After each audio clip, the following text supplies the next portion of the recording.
والمرسلين أما بعد فأعوذ بالله من الشيطان الرجيم بسم الله الرحمن الرحیم۔ آج کی 22ویں تراویح میں ہم نے قرآن مجید فرقان حمید کا 28واں پارہ سماعت کیا۔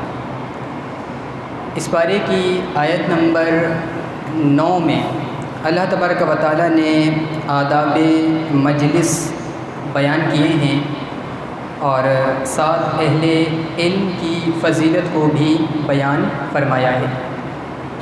ارشاد فرمایا گیا کہ جب تم کسی مجلس میں بیٹھو تو آداب مجلس کا لازمی خیال رکھو، وہاں پر سرگوشی نہ کرو، آپس میں بات چیت نہ کرو۔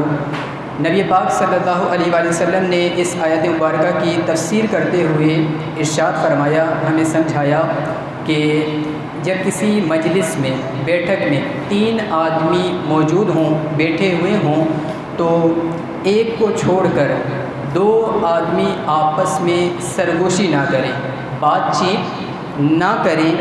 اگر زیادہ لوگ بیٹھے ہوں مجلس میں تو پھر الگ بات ہے، لیکن جب 3 بندے بیٹھے ہوں تو ایک کو چھوڑ کر 2 آپس میں بات چیت نہ کریں۔ پھر سے آگے سورہ حشر شروع ہو جاتی ہے۔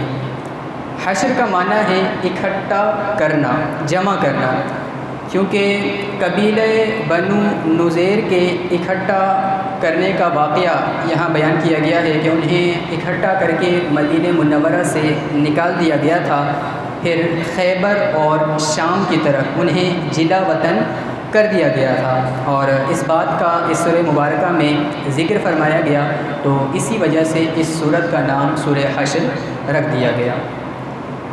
اس سورہ مبارکہ کی آیت نمبر 9 میں ارشاد فرمایا گیا کہ وَيُؤْثِرُونَ عَلَىٰ أَنفُسِهِمْ وَلَوْ كَانَ بِهِمْ خَصَاصَةٌ۔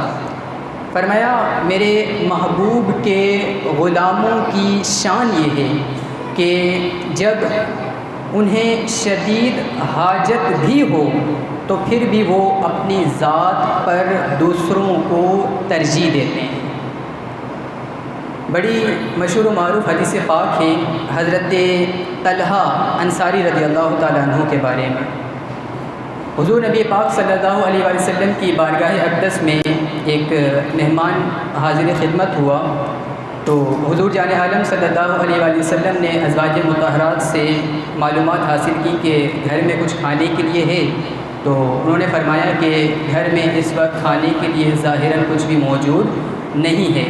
تو پھر حضور جان عالم صلی اللہ علیہ وآلہ وسلم نے ارشاد فرمایا کہ کون ہے جو اس مہمان کی خدمت کرے گا، تو حضرت ابو طلحہ انصاری رضی اللہ تعالیٰ عنہ آگے بڑھے، ان مہمان کو اپنے گھر لے گئے، بیوی سے پوچھا کہ گھر میں کھانے کے لیے کچھ موجود ہے؟ انہوں نے کہا کہ اتنا موجود ہے کہ صرف بچے کھا سکتے ہیں۔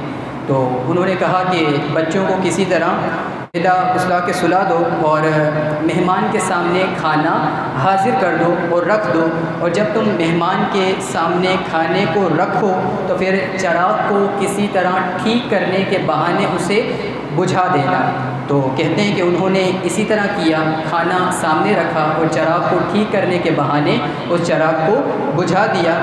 اب مہمان یہ سمجھ رہا ہے کہ کھانا چبانے کی آواز آ رہی ہے کہ دونوں میاں بیوی کھانا کھا رہے ہیں، تو کہتے ہیں کہ مہمان یہی سمجھ رہا تھا کہ وہ کھانا چبا رہے ہیں، تو مہمان کھانا کھا کے سو گیا۔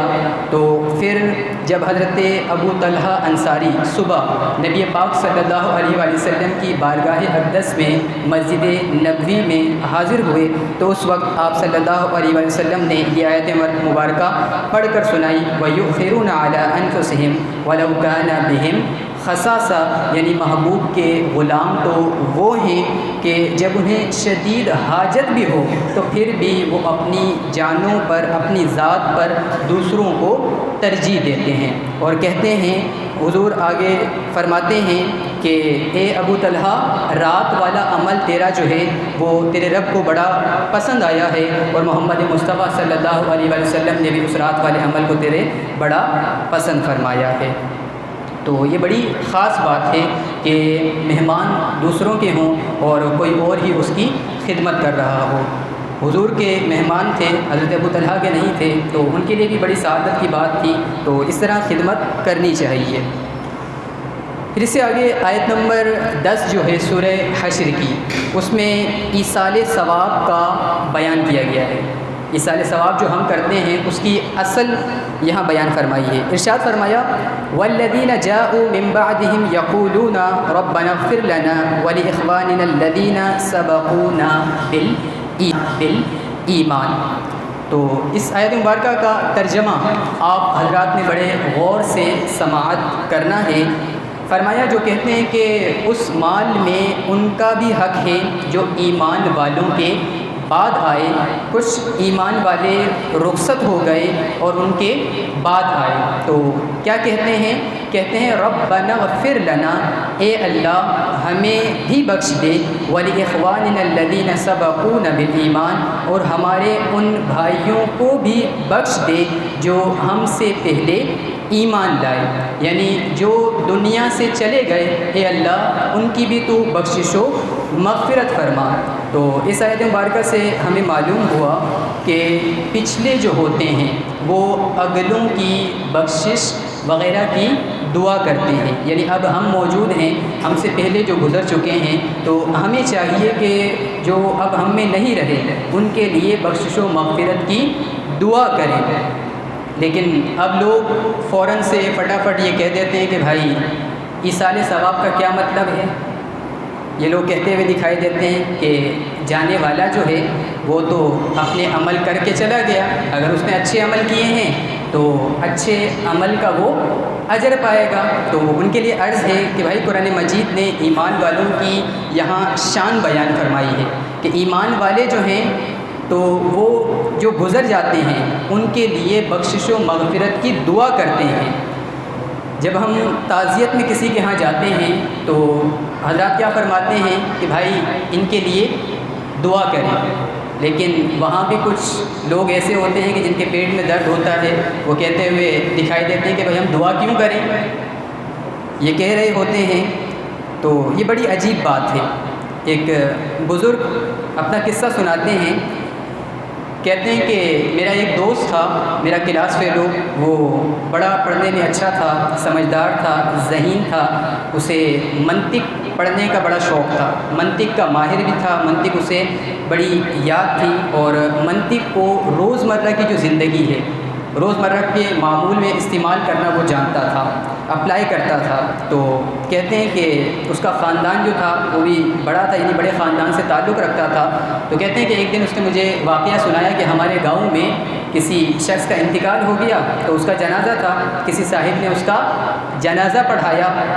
تو جنازہ پڑھانے کے بعد میں نے کہا کہ حضرت دعا کر دیں، تو وہ صاحب کہنے لگے کہ جنازے میں ہی دعا ہو گئی ہے، بعد میں دعا نہیں ہوتی۔ تو میں اس وقت خاموش ہو گیا۔ پھر جب مردے کو دفنا دیا گیا تو دفنانے کے بعد میں نے اپنے ساتھیوں کو کہا کہ ان حضرت کو میری بیٹھک میں بلا کے لاؤ۔ تو کہتے ہیں کہ اس وقت آلو گوشت کا سالن پکا ہوا تھا، شوربہ تھا، تو ان کو بلا کے لائے، اور ان کے بلانے سے پہلے ہی ہم نے اس سالن میں مرچ مسالہ تھوڑا زیادہ تیز کر دیا۔ تو کہتے ہیں کہ وہ آ کے بیٹھے اور کھانا کھایا، تو جیسے ہی کھانا کھایا تو ان کا منہ زوردار طریقے سے جل گیا، اور جب منہ جلا تو کہنے لگے کہ مجھے پانی پلاؤ، مجھے پانی کی ضرورت ہے۔ تو میں نے اس وقت کہا کہ حضرت یہ شوربہ جو ہے، اس شوربے کے اندر پانی بھی ہے۔ تو کہنے لگے کہ بڑی عجیب بات کرتے ہو بھائی، مجھے پیاس لگی ہے، میرا منہ جل رہا ہے، مجھے پانی کی ضرورت ہے، تم کہتے ہو کہ شوربے کے اندر پانی ہے۔ تو اس وقت میں نے فرمایا کہ حضرت جب جنازہ ہو رہا تھا، آپ نے جنازہ پڑھایا تھا، اس وقت آپ نے یہی بات کہی تھی کہ میں نے کہا حضرت دعا کر دیں، تو آپ نے کہا کہ جنازے کے اندر ہی دعا ہے، تو اب آپ کیا کہہ رہے ہیں؟ تو کہتے ہیں کہ میں نے ان سے قسم اٹھوائی کہ حضرت آپ قسم کھائیں، کیا اس شوربے کے اندر پانی نہیں ہے؟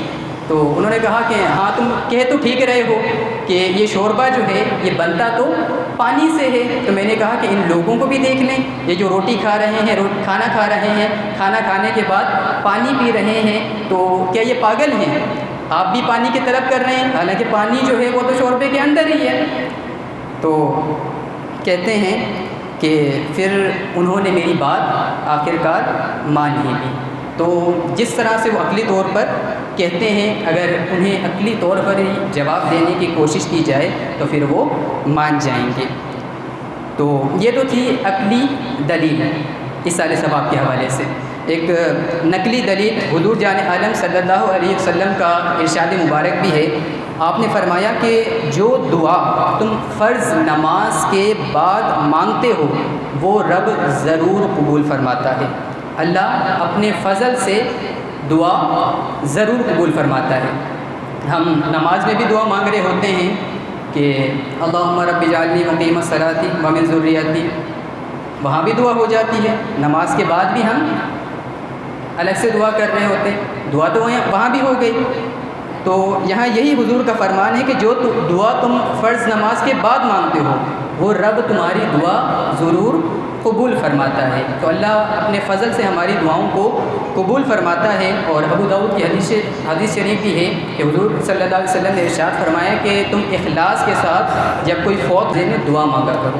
تو ہم حضور کے فرمان کو سامنے رکھ کر ہی دعا مانگتے ہیں۔ تو اللہ تبارک و تعالیٰ سے دعا ہے کہ ایسے لوگوں کو سمجھنے کی توفیق عطا فرمائے۔ آمین۔ وما علیہ الا البلاغ